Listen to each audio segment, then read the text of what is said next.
Good morning. January 10th. Trying to keep my hands warm in my coat today.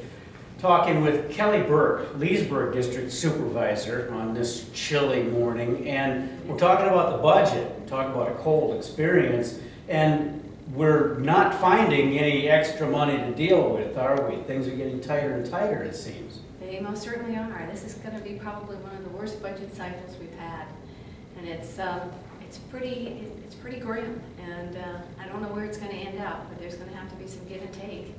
Right. Some of us may not be too happy with. Well, and things that we're talking about, the level of funding for the schools, which you may feel one way or another about.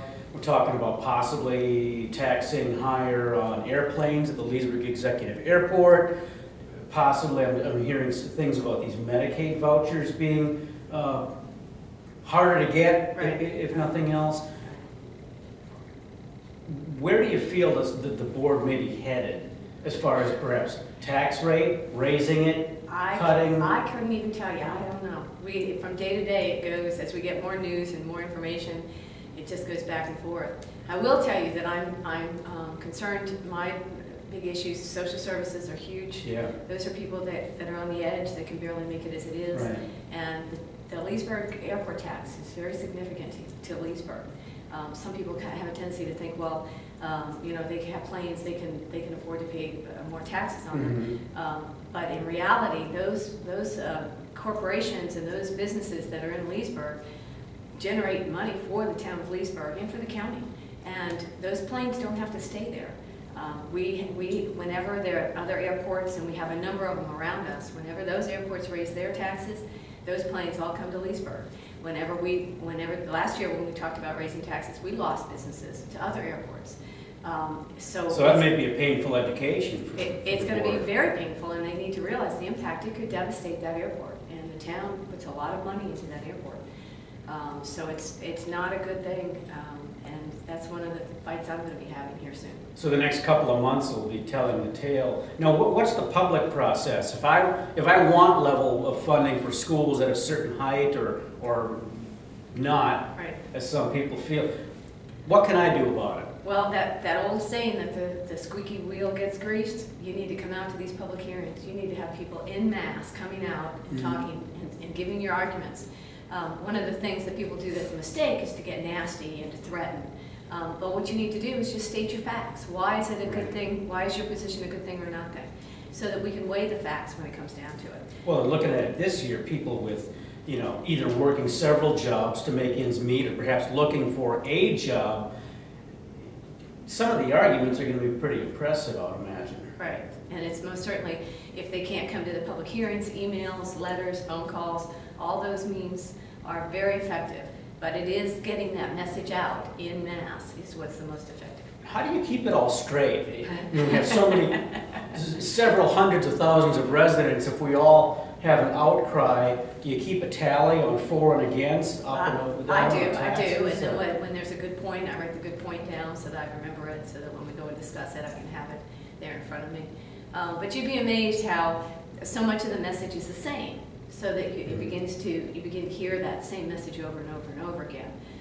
So that even though you have a lot of numbers, the message is really getting across. Well, I'm not sure if it's always been divine intervention, but it's always right around April Fool's Day. And I'm not sure if that means the taxpayers or the board, or everybody combined, yes.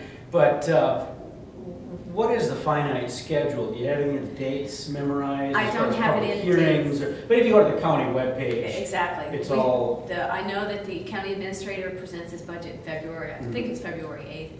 And then we go, March is spent going through the budget process, public hearings. We've got one, I mean, there's a lot of them. And then by April 1st, we have to vote on it. And then the school system then has to get their contracts, their budget done. Right. And so it's an arduous process. And I look forward to the day when we're in an economy that's not so bad, so that we can actually do things instead of cut things. Totally, right. Well, speaking of looking ahead, you're about halfway through your terms on this current county board. What are some of the other goals, larger or smaller, that you might want to see before this term ends? Let's leave it at that. Well, there's a couple of big goals environmentally. I'm the chair of the Transportation Land Use, and one of the goals I've been trying to work on is getting these developers aware that when you develop on that land, it's gone, so you better give some payback in regard to environmental things. So some of the major environmental things that we've been able to get are LEED buildings, preservation of the tree areas, more open space, consideration of streams and where that's going to go, different things in regard to, like we have a development that's near a herring rookery. They had to get as far away as that as we asked them to do. So making sure that all the decisions, all the votes that we have now are not just for now, but they're for 10, 20, 30 years on the end. Now, do you feel that the board may have a little bit more leverage as the dollar gets tighter and maybe some of the development isn't going through like it was, 5, 6, 8 years ago? That might be a component to it, but I want those things in place before. Right. I know the developers don't come forward now without having, the commercial developers, without having a LEED certified building. We don't even have to ask for it anymore. It's an automatic. We've got the Limestone Overlay District that's just about ready to go out to the public and get approved. Yeah. We're going to start on the Chesapeake Bay. Water. Water is going to become the next oil, I guarantee you. It's going to be a big issue. We've got some towns. Much better to drink, but... Yeah. We have some towns that water is going to be an issue. Right. And we better make sure that what water we have, we make sure we preserve. And that sure ties right into development. Yeah, it most certainly does. And the development, once the economy comes back, the development's going to come back. So we need to have things in place that make sure that we demand more of these developers.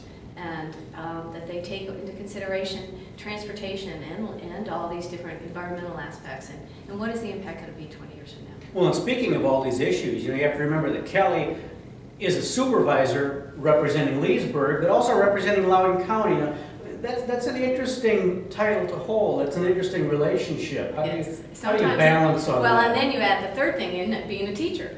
There you go. When I get up on when I'm in my classroom, I'm a teacher, but when I'm up on that dais, I am a board member, and my job is not as a teacher anymore. I have to look at it as a board member. Same thing with Leesburg. What's good for Leesburg generally is good for the county. You would hope so. Yes, and I haven't found that not to be true yet. So I try to work very hard with the town council and the mayor, and we try to get things done in collaboration. She's wonderful to work with. It is a very opening environment. It's things I've learned I never thought I would even think about. I mean, who thought I could be not an expert, but know a lot about septic systems. And if we ever had questions, Supervisor Burk. So there's a lot of different topics and a lot of different things that you learn. Sure. Well, we wish you well with the budget, and all in Loudoun County the same. But best wishes for the new year as well. Well, thank you. You too. All right, keep those hands warm. You too. Thanks, Kelly.